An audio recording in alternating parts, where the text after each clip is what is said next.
여러분, 베네딕트라는 수도사의 이름을 들어보셨습니까? 그는 5세기 말 이탈리아의 유복한 가정에서 태어났고 또 어린 시절 로마에서 교육받았습니다.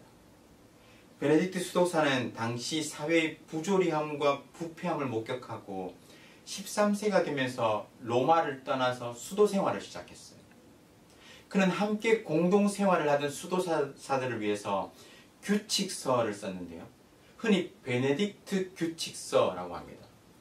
세계 기독교 고전으로 불리는 책인데 수도사들의 행동을 규제하기 위한 어떤 딱딱한 규범이 아니라 경건하고 순수한 영성생활을 위한 안내서였습니다. 천국을 향한 수도사들의 영적 여정을 안내하는 이정표와도 같았어요. 이 베네딕트 규칙서에 보면 이런 규칙이 있습니다. 낮에 드리는 모든 기도는 하나님이여 나를 건지소서, 주님 속히 나를 도우소서 라는 성경 구절로 시작한다. 바로 오늘 본문의 말씀이죠. 과연 이 말씀이 오늘을 살아가는 우리에게 어떤 의미가 있을까요? 이 말씀을 통해 우리의 기도와 영적 생활은 어떠해야 하겠습니까? 한번 살펴보고자 합니다. 이 시편도 표제어를 보면 다윗의 시라고 되어 있습니다. 구체적인 내용은 대적들로부터 구원을 간구하는 기도시라고 할 수 있어요. 먼저 이 시편은 이렇게 시작하죠. 하나님이여 나를 건지소서, 여호와여 속히 나를 도우소서. 하나님이여, 여호와여, 그 이름을 부르면서 속히 건져달라, 빨리 도와달라 라고 하는데, 이 표현에서 다윗의 간절함과 다급함이 그대로 드러나지 않습니까? 건지다 라는 말은 잡아채서 꺼내다 라는 말입니다. 다윗이 깊은 수렁에 빠졌든지 아니면 헤어나올 수 없는 올무에 빠졌든지 자신의 힘으로는 벗어날 수 없는 그러한 어려운 상황에 처해 있는 것입니다. 그래서 그는 하나님께 건져주십시오, 도와주십시오 간절하게 부르짖는 것이죠. 그 대적들이 다윗에게 어떤 존재인지 또 2절과 3절에 나오는데요. 나의 영혼을 찾는 자들이라는 말은 다윗의 목숨을 없애려고 노리는 자들이라 볼 수 있습니다. 나의 상함을 기뻐하는 자들이라고 되어 있는데 다윗이 당한 재앙을 기뻐하는 자들이란 것이죠. 그들로 인해서 다윗은 끔찍한 고통을 당하고 있는 것입니다. 다윗은 자기 목숨을 없애려고 노리는 자들이 수치와 조롱을 당하게 하시고 자기 재앙을 기뻐하는 자들로 뒤로 물러나 수모를 당하게 해달라고 간구합니다. 그들은 악한 목적을 가지고 계략을 꾸며서 타인의 목숨을 노리는 자들이고 또 타인의 재앙과 고통을 즐거워하는 자들입니다. 남이 잘못되는 것이 자신의 기쁨이 되는 그런 자들이에요. 실제로 우리 주변에 보면 그런 사람들이 있죠. 다른 사람이 잘 되기를 바라기보다 어려움을 당하고 고통당하는 것을 즐겨하는 거예요. 옛말에 사촌이 땅을 사면 배가 아프다라는 말이 있지 않습니까? 사촌이 땅을 사는데 왜 배가 아플까요? 시기 때문입니다. 질투 때문이에요. 그래서 내가 모르는 사람이 빌딩을 사고 복권에 당첨되는 것은 전혀 신경 쓰지 않아도 아는 사람 자녀가 시험 쳐서 100점 맞으면 배가 아픈 거예요. 그런데 생각해 보세요. 여러분의 자녀가 땅을 사면 어떻습니까? 너무 흐뭇하죠. 배가 아픈 것이 아니라 너무 기뻐서 여기저기 자랑하고 소문내고 싶지 않습니까? 사촌이 땅을 사면 배가 아프지만 아들, 딸이 땅을 사면 배가 부른 거예요. 그 차이가 무엇입니까? 사랑의 관계입니다. 사랑의 관계가 있으면 그것이 자랑거리가 되지만 기쁨이 되지만 사랑이 없으면 시기와 질투가 되는 거예요. 오늘 본문의 대적들은 다윗과 모든 면에서 대척점에 서 있습니다. 다른 일을 넘어뜨리려 하고 타인의 재앙과 고통을 오히려 자신의 기쁨으로 삼아요. 실로 악인의 모습이죠. 3절을 한번 보십시오. 아하 아하 하는 자들이 자기 수치로 말미암아 뒤로 물러가게 하소서. 이 아하 이것은요 조롱과 비웃음의 표현입니다. 다윗을 조롱하며 자기들의 승리를 확신하며 웃는 거예요. 그래서 다윗은 그들이 오히려 수치와 무한을 당하게 하시고 뒷걸음질 치면서 수모를 당하게 해달라고 간구하는 것입니다. 그 모든 악한 시도들이 실패하고 오히려 그들의 잘못이 만천하에 드러나 그들이 부끄러움을 당하게 해달라고 기도하는 것이죠. 결국은 다윗이 당하는 고난이 그들에게로 돌아가는 것입니다. 행한 대로 자기가 행동한 대로 자신이 겪게 되는 것이죠. 이것이 하나님의 방법입니다. 동시에 다윗은 자신과 함께하는 무리를 어떻게 표현합니까? 4절에 보시면 주를 찾는 모든 자들, 주의 구원을 사랑하는 자들이라고 표현합니다. 다윗은 하나님의 편에 선 모든 자들이 하나님으로 인해서 기뻐하고 즐거워하게 해달라고 하나님께 간구하는 거예요. 오직 하나님으로 인해 즐겁고 기뻐하기를 원하는 것이죠. 왜냐하면 하나님께서 자신의 기도를 들으시고 그 모든 환난에서 건져주실 것이기 때문입니다. 그러므로 다윗과 더불어서 주를 찾는 모든 자들은 오직 하나님께만 자기의 기쁨을 두는 것입니다.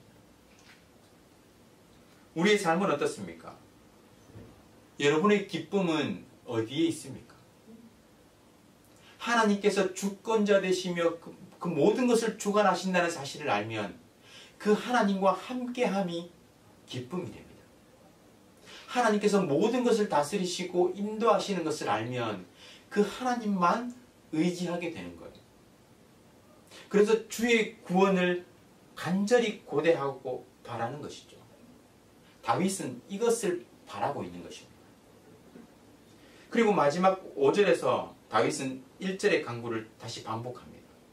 나는 가난하고 궁핍하오니 하나님이여 속히 내게 임하소서. 주는 나의 도움이시요 나를 건지시는 이시오니 여호와여 지체하지 마소서. 여러분 반복되는 단어가 보이십니까? 속히 내게 임하소서. 또 끝나면서 여호와여 지체하지 마소서. 1절과 같은 말이 반복되면서 그 간절함이 더욱 강하게 느껴지죠. 1절과 5절 마치 이 본문을 감싸듯이 앞과 뒤에 배치하면서 이것을 강조하고 있는 겁니다. 다윗은 자신을 가난하고 궁핍한 자로 부르고 있습니다. 가난하고 궁핍하다는 말은 환난을 벗어날 능력이 자신에게 없다는 거예요. 그래서 오직 하나님만 의지하겠다는 뜻입니다. 하나님의 손길밖에 의지할 곳이 없다는 것을 알고 하나님의 손길만 바라보는 것이죠. 마치 주인의 상에서 떨어지는 부스러기라도 기대하고 그것을 먹고자 바라보는 것입니다. 하나님은 그렇게 자신을 의지하고 바라보는 자에게 은혜를 베푸시기 때문이에요. 다윗이 바라본 하나님은 우리의 하나님입니다. 다윗이 부르짖는 하나님이 바로 우리의 하나님입니다. 다윗의 대적들은 그의 목숨을 노리고 그가 당한 재앙을 기뻐했습니다. 마찬가지로 우리를 둘러싼 오늘의 현실은 우리의 삶을 위협하고 또 우리의 믿음을 흔듭니다.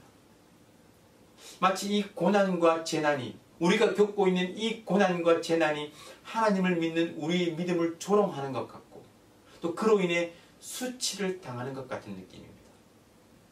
이 상황에서 우리가 할 것은 무엇입니까? 기도하는 거예요.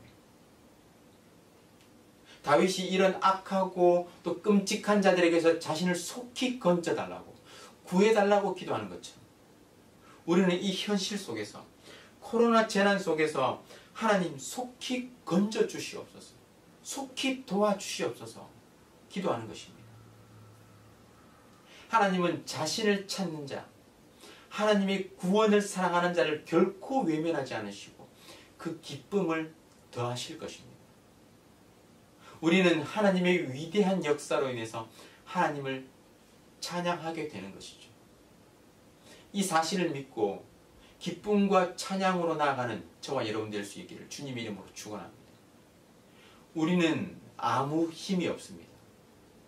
연약하고 또 무능한 죄인입니다. 하지만 하나님은 전능하시고 전지하시며 구원을 베푸시는 능력의 하나님이십니다. 그 하나님께 지체하지 마시고 속히 우리를 도와주시기를 기도하는 저와 여러분 되시기 바랍니다. 구국 기도문으로 우리가 함께 기도하는 그 모든 기도 제목들이 속히 응답되게 하여 주시옵소서. 지체하지 마시고 속히 이루어 주시옵소서. 기도할 때 그 기도의 응답을 경험하는 저와 여러분의 오늘 하루가 될 수 있기를 주님의 이름으로 축원합니다. 우리 구국 기도문으로 함께 읽으며 기도하겠습니다. 마음을 다해 기도에 동참해 주시기 바랍니다. 다 함께 읽겠습니다. 코로나 사태 속에서도 신실하신 하나님을 더욱 신뢰하게 해 주시옵소서. 이 모든 상황을 믿음으로 버티고 인내하며 회복을 경험케 해 주시옵소서. 코로나 재난으로부터 모든 성도들을 눈동자처럼 지켜 보호해 주시옵소서. 코로나19가 베트남과 대한민국과 세계에서 속히 지나가게 해 주시옵소서. 모든 가족과 함께 마음과 정성을 다해 하나님께 예배드리게 해 주시옵소서. 모든 성도가 경성에서 회개하고 의로운 삶의 열매를 맺게 해 주시옵소서. 교회의 생명사역을 적극 추진할 수 있는 여건을 속히 허락해 주시옵소서. 성도들이 처한 모든 환난과 어려움 가운데 피할 길을 허락해 주시옵소서. 성도들의 생업과 삶의 터전을 지켜주시고 결코 좌절하지 않게 해 주시옵소서. 이 땅에 확산되고 있는 코로나를 막아주시고 완전히 종식시켜 주시옵소서. 존귀하신 예수 그리스도의 이름으로 기도드립니다. 아멘. 오늘 말씀을 기억하며 기도하겠습니다. 과거에 크신 권능으로 우리에게 역사하시고 은혜 베푸신 하나님께서 지금도 여전히 역사하시고 또 앞으로도 은혜 베푸실 것임을 믿고 기도하시기 바랍니다. 우리가 당하는 고난과 어려움 속에서 하나님 속히 일하여 주시옵소서. 지체하지 마시고 역사하여 주시옵소서. 기도하시기 바랍니다. 그리고 구국 기도문으로 나라와 민족과 교회의 회복을 위해서 그리고 각 개인과 가정의 기도 제목을 가지고 다 함께 간절하게 기도하시겠습니다.